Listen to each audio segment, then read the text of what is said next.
Okay, we have got a little issue with a saw that's not quite working all the way yet. So we did the full rebuild of the motor and all, but we kind of intermittently were not getting power on this thing, and so I thought I might want to investigate a little bit more.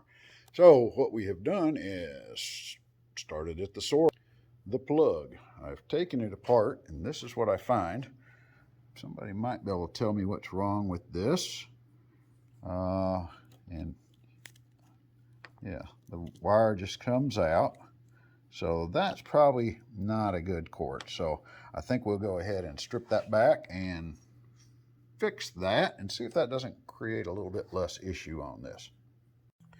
Okay, so what I've done is taken it off and I've cut it back, got some good wire.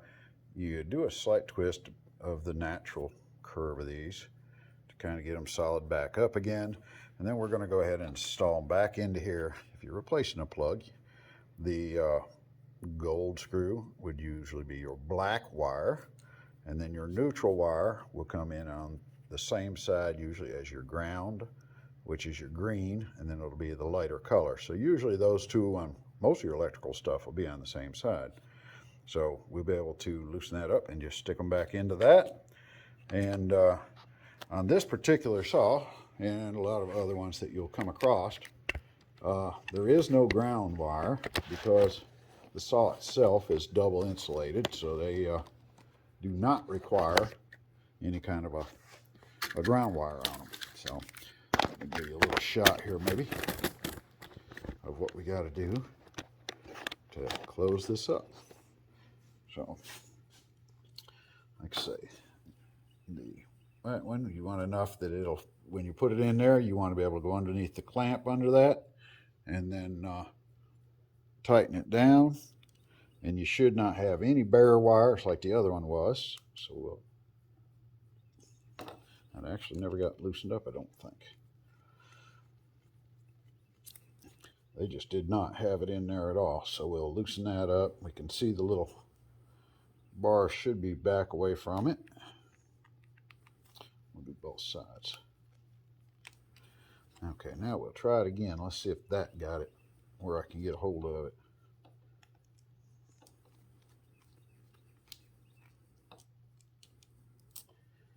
It's not holding it at all, so I need to investigate what's on with the plug. Hold on a minute.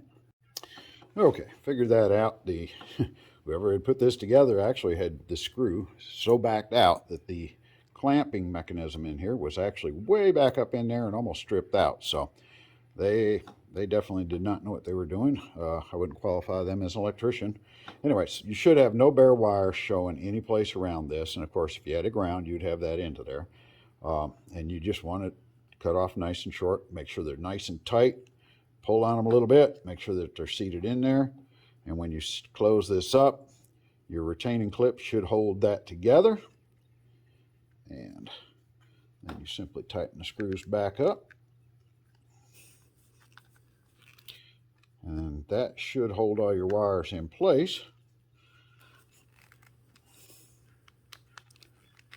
And we should be in good shape on that. We'll go ahead and plug it up now, and let's see if we can consistently get some power on the on my saw here. Let's see if that helped a little bit.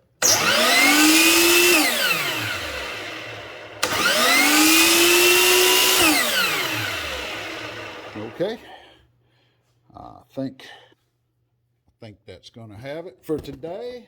I appreciate y'all checking back in on this one, and we'll appreciate it if you can hit that like button, subscribe, leave me some comments. All that's appreciated. Keeps me a little bit motivated to do this for you. I hope you found it to be helpful.